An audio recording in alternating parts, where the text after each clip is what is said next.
Hello, this is Persevere to Excel blog. I am so excited for our conversation today. Lucky me. I have a special guest, Fred Bramante. Fred, welcome to Persevere to Excel podcast. How you doing? I'm great. I'm hanging out with you. How can I be anything else but great? Oh, super, super, super. Well, Fred, I am so excited to have you on today. We've been good friends for a very long time, Yep. and you're one of the person I thought about right away. I was like, oh, I got to have Fred in this podcast. So Fred, welcome. Super. I'm excited to be here. Awesome. So we just celebrated Thanksgiving last week. I would love to hear from you. What are you thankful for? Oh, my God. I have so much to be thankful for. I'm a blessed person. Top on my blessing, near the top anyway, is the fact that I live in the United States of America. And to me, and we live in here, we start off on third base, and we don't worry about, war, pestilence, starvation, a lot of the things that people in other parts of the world have to worry about on a daily basis.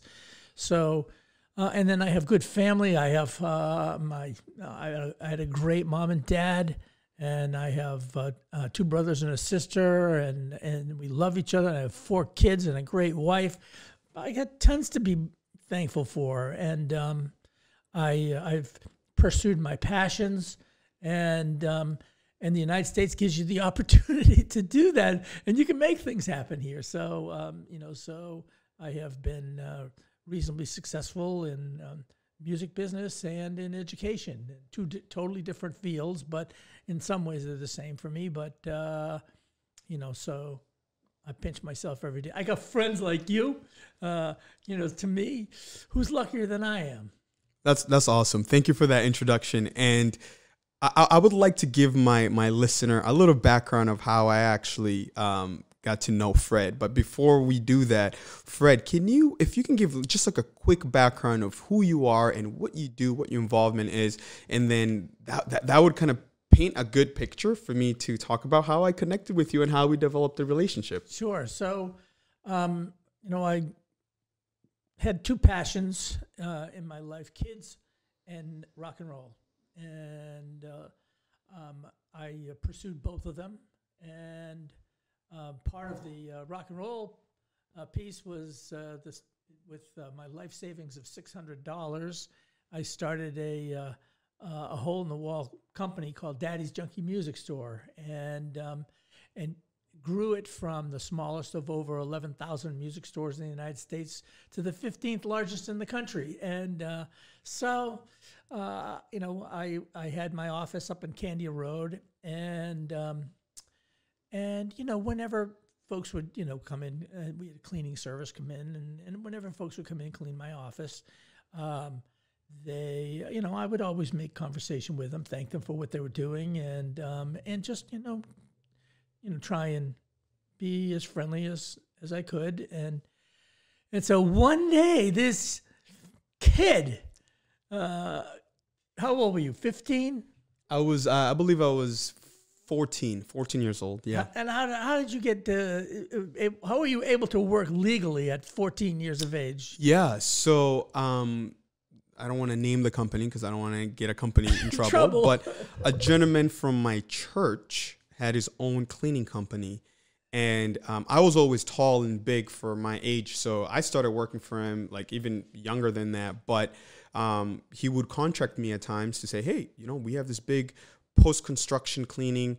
Would you be interested to clean and kind of wipe things down? I was like, oh, this is awesome. Great. I'll make a little cash money. And then I went on to start working for some cleaning jobs that he had at a local university.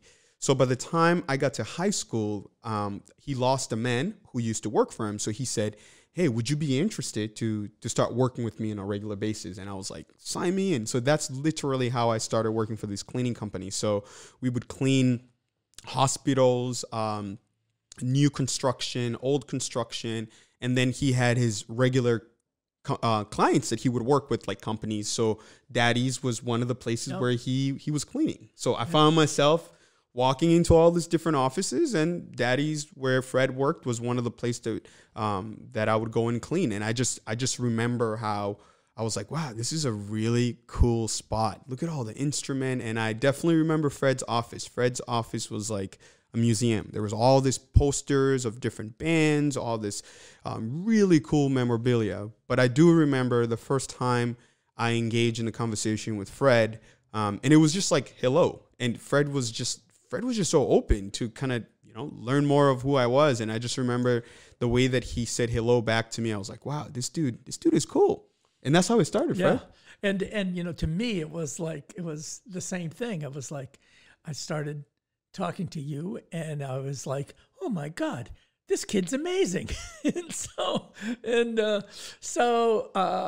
was a bunch of years ago, but, can I just say something real quick? Sure.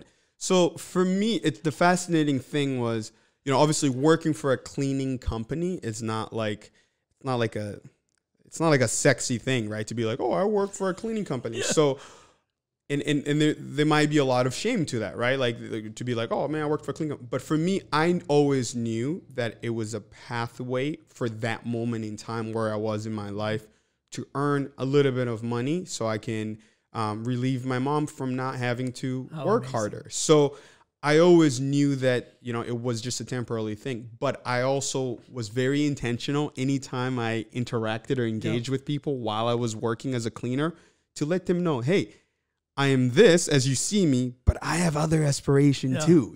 I'm passionate about this. I'm passionate about that. And I feel like when the opportunity was presented to have a deeper conversation with you in that setting, I wanted to make sure that you knew beyond just me being a cleaner that I had all this other stuff too. You sent me a letter. Do you remember sending me a handwritten letter? I did, yeah. I still have that letter. So years and years went by. I stopped working for the cleaning company. I just want to say 1 second, Dave. Yes. Okay, you were cleaning my office. Did I ever treat you like, he's just cleaning my office? No, you treated me like a human being. You showed curiosity to who I was and what my story was and where I wanted to go. I mean, I was a high school student. And I think for me, that's what made the impact, right? Because I was like, oh man, Fred, like every time I walk in, if Fred is in the office, we're going to have a little extra conversation. So to me, it was like, man, this dude he values me and he's real.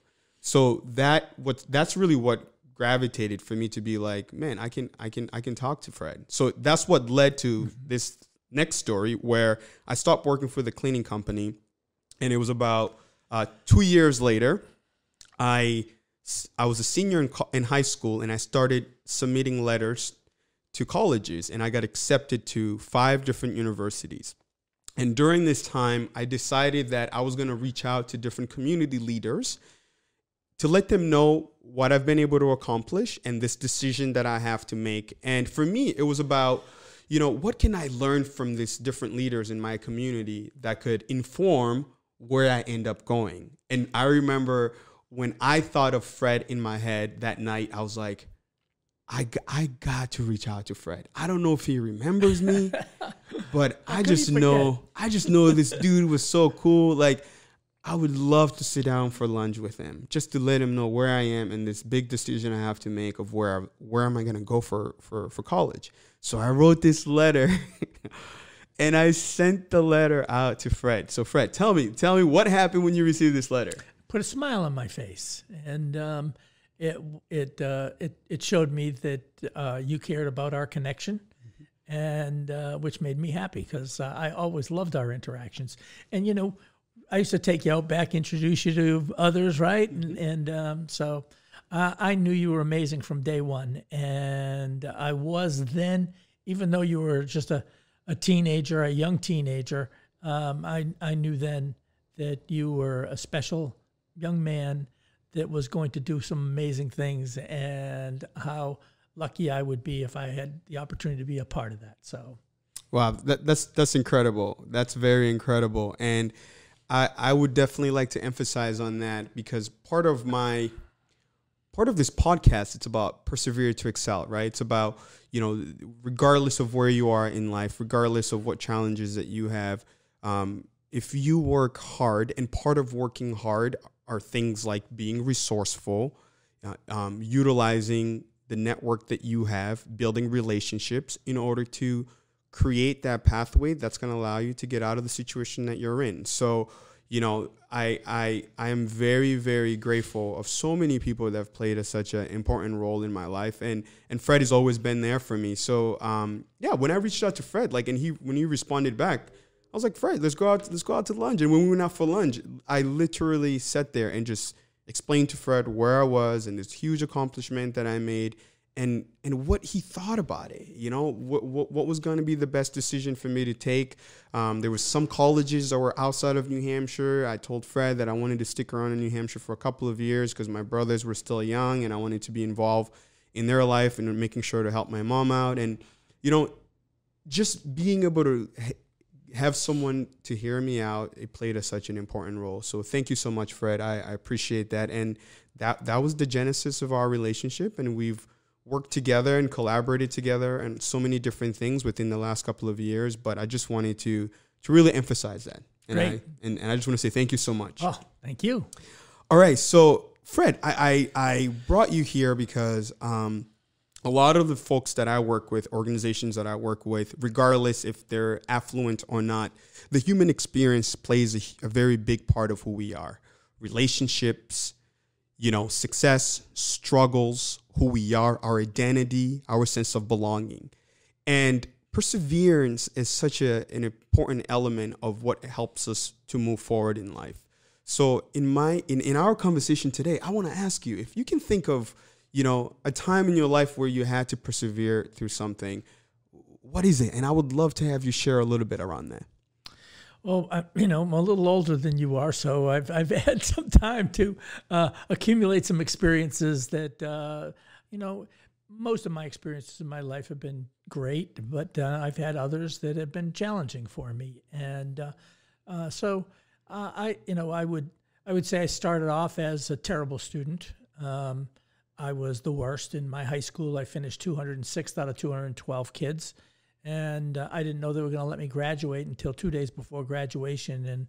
And when I found out that they were going to let me graduate, it was too late to get a cap and gown. So I did not walk with my class. Oh, wow. And out of high school, I applied to 4 colleges. I got rejected by all of them.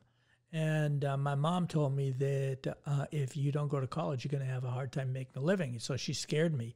And so it was like, but I hate school. I don't want to go back to school. So anyway, so I went to school nights at Merrimack College to try and get my grades up a little bit. And then I reapplied to Keene State was one of the colleges that I had applied to. And I got accepted. And I finished 4.5 years later with a 2.3 GPA. And so, you know, while I love the idea of the thought about being a teacher and being around kids, I hated school. And fortunately for me, I majored in science, and there's been shortages of science teachers forever. And so I was able to get a job teaching science. I remember years later, 1995, Keene State gave me their Alumni Achievement Award. They give to one person a year, so they give 100 per century of these things. Mm-hmm. So they gave it to me one year, and when I went up to accept the award, I thanked the selection committee for not using my transcript as part of the criteria. So that's funny. But I love being around kids. And that's always been important to me, and I love rock and roll, and so I was poor as a church mouse. I got my teaching job in Connecticut. I was making $8,000 a year, and I was married with 2 little ones, and I didn't have any money. I had a mattress on the floor, and the latch to my refrigerator broke. And so the door to the refrigerator wouldn't stay closed, so I had a chair up against it to keep the door closed. So, I was really poor.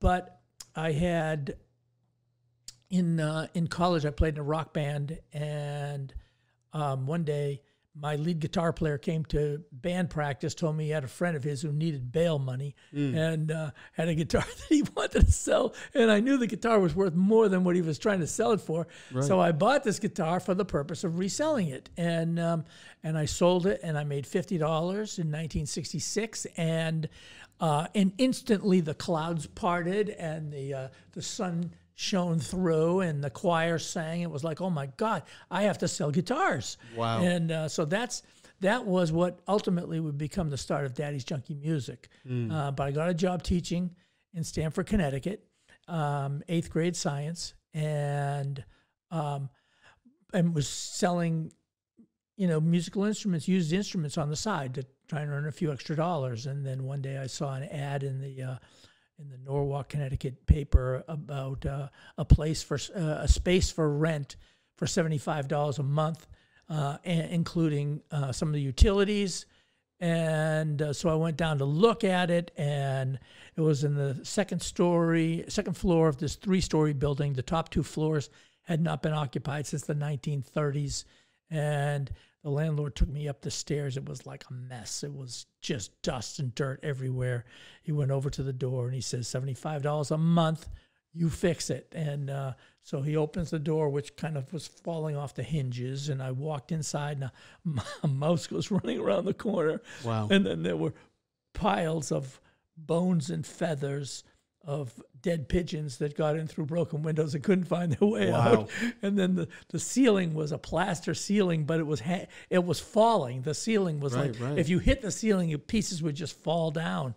It should have been condemned, but it was cheap. So I said, okay, I'll take it. And I went to school the next day and told my students that Mr. Bramante's going to open up his own music store. Who wants to come clean and paint, and I'll take you to McDonald's. And so I would load them into my van and call their parents, tell them what I was doing, and they would come and help me scrape and clean and paint. And but today, if I did the same thing today, they would put me in jail for this. Right. You can't just take a bunch of your students and bring them to your shop to clean your shop. No. So, and that was the original Daddy's Junky Music. That was a junky music store. And and you saw what it became. It became a pretty neat company.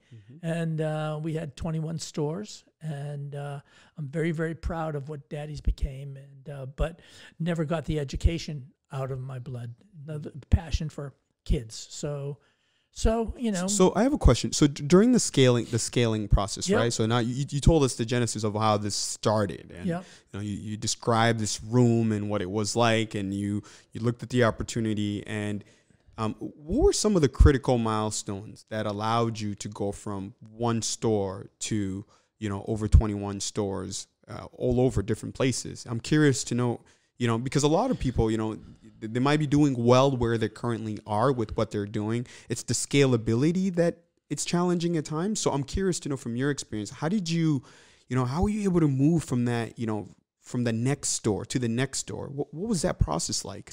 So I had, I'd never taken a business course. And it was just, I think that I was blessed with a good dose of common sense. And what is that? What's a good dose of common sense? Making decisions that ultimately are the right decisions. And I mean, I think a lot of people, and I've often said this, common sense is not that common. I think a lot of people just make stupid decisions. And what informs a good decision, from your opinion? I think that a significant piece of it is caring about the people that I surround myself with, and and always build a trusting relationship. And I think that building that trusting relationship was the key to growing Daddy's, and that Daddy's became a magnet for nice people who were also interested in being around music. So and I think that one of the things for me, and I wish I could inject this into everybody, is just appreciate the importance of small wins, and that, that doing something, and then, there might be a little bit of a challenge. If you go into business, you're going to be challenged in lots of ways, right? Right. So just looking at challenges like, can I do that? I've never done that before. Am I capable of doing that? I'm going to try, and we'll see what happens. And then you get a small win under your belt, and it's like, wow, that feels good. And appreciating that you did something and it worked. And can I do it again? Can I do it a little bit bigger? And then always looking, can I do it a little bigger and a little bigger? And always trying to stretch myself, question what am I capable of? And I learned that I am capable of a lot. And it's, it always struck me that as Daddy started to grow, that people in the community, mostly Salem, New Hampshire, they were recognizing that Daddy's was okay. Daddy's was, Daddy's was a special place, and like they trusted it. Yeah, it was like, wow. And so I got, I would get asked to be on like the police department oral board exams, and I get to interview folks who were applying to be officers, and I get to do all these community things that were really pretty darn neat. And at first, I would think to myself, I guess that they don't know how, that I'm not very bright. Right. So a lot of self-sabotage, like you're almost talking down to yourself, even though you've had all this proof of concept that things have. Well, it was still early days and making some success, but still, my school experience was so bad that I had been convinced that I wasn't very bright. And I tell people that all the time, that school taught me that I wasn't very bright. Mm-hmm. Life taught me that school was wrong. And so I've put so much effort into education in my life because, I think that there's a ton of kids out there like me who school doesn't make them feel like they're anything special. And I am absolutely convinced there's something special in every single kid. And the goal is to figure out what that is and then take it to a great place. Right, and so, I told you I had these two passions, rock and roll and education. And those were the passions that I pursued. And I did, I think, pretty darn well with both of them. And, and when I go out and speak to adults or kids, I tell them the same thing. I tell them the trick to life is to find something that you would do for free, mm-hmm. and then figure out how to get paid for it. Right. And I think that's what you're doing, mm-hmm. And I think it's wonderful. But I would say that to everybody, find out that thing that you would do for free, and then find out how to get paid for it. Thank you, Fred. So I want to go back to it. So part of that perseverance, right? Unfortunately, the way that Daddy's conclusion occurred wasn't really under your control to a certain extent. So I would love to hear from your perspective. How did you kind of sift through that? Well, it was hard. The bank and I had a disagreement. Mm-hmm. This was 2011. When in 2008 the economy hit the wall, and it was at that time. How many stores did you have total? Around 20. 20 stores. Yeah, mm-hmm. And it was unforeseen. I didn't see this thing coming. And how many employees under your umbrella during that time? I'm not sure at that time. I think the most we had was a little under 200. Okay. And I used to pride myself on, not laying people off. Right. That was something that was important to me. It's like I wanted people to feel secure in their job with Daddy's. And all of a sudden, we hit the wall, and trying to figure out how to keep the company together. I still think that the bank acted prematurely, mm-hmm. but it put us in a position where we couldn't keep the doors open, and it broke my heart. And I had to tell a lot of people that had been with me for decades that they didn't have a job anymore. It was one of the hardest things I've ever done. And those folks were almost as if family for you, right? It was family for me. You know, it's like when you walked into the headquarters of Daddy's, right on the wall on the left-hand side, there was a platinum album award from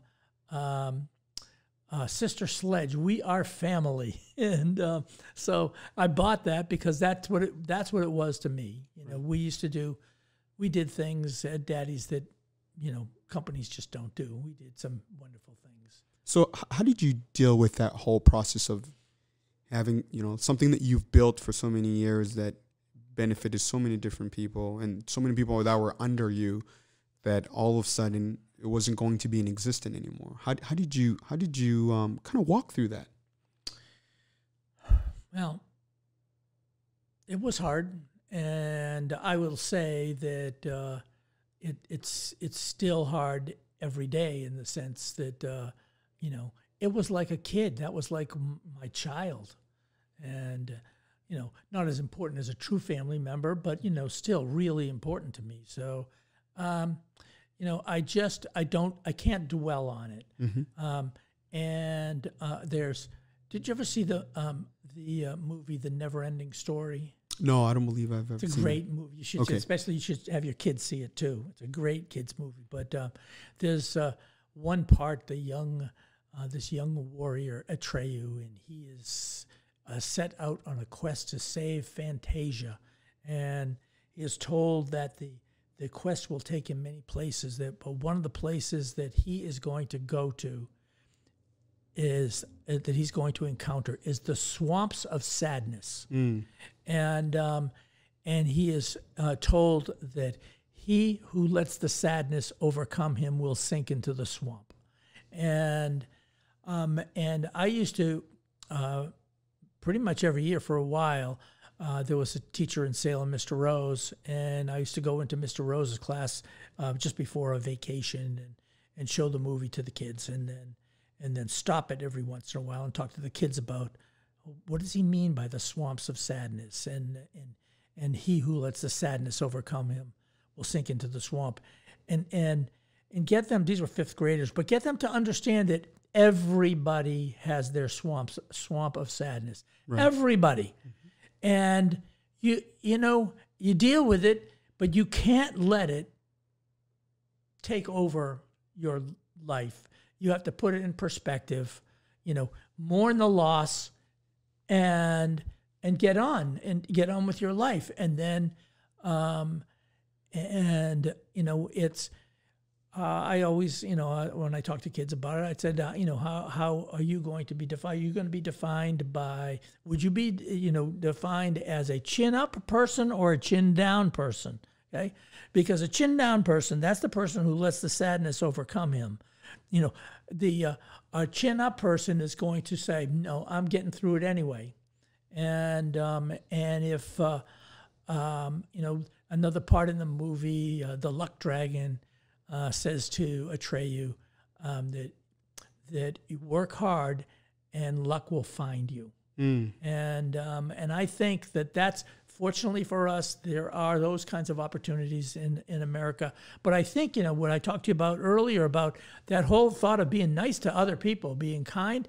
If you're a good person, you're nice to others, and you prove that you are willing to work hard, luck will find you. People want to be around people that they like. So if you want to treat other people badly, I mean, to me, that's going to cost you somewhere down the road. That's going to cost you. And so you want to, you be kind to others. And it's not in every case, but in many cases, that kindness comes back in some way or another. So, you know, I think those are the kinds of things you do to make sure that life is going to go the way you want it to go. That's awesome. Thank you so much, Fred. And for our conclusion, I would love for you to, if you had to give a word of advice to someone that's listening or watching this podcast that, you know, it might be, there's various of things in life that impacts people, right? That doesn't make them be at whole, right, of who they are. So it's not always financial, right? There's so many different things. But what would you say to them to encourage them as a word of advice that could ignite them to take ownership and reinsure them, or, you know what I mean? Give them that piece where they're like, you know what? I got this. Well, I think that if you want a job that in life, if the profession that you would like to be in is something that nobody really cares about, don't worry about it. But if it's something that's kind of cool, it's something that is special, and there's going to be lots of other people that are pursuing that as well, then you have to be able to look in the mirror and answer the question, why should they choose you? And I think that what everybody needs to do is, you know, doing that analysis of why they should choose me, and do the right kinds of things. And as I said, you work hard and good luck's going to find you. Thank you so much. You are listening to Persevere to Excel blog with Deo Moano, and my special guest for today was Fred Bramante. Thank you, Fred. My pleasure, Deo. Thank you.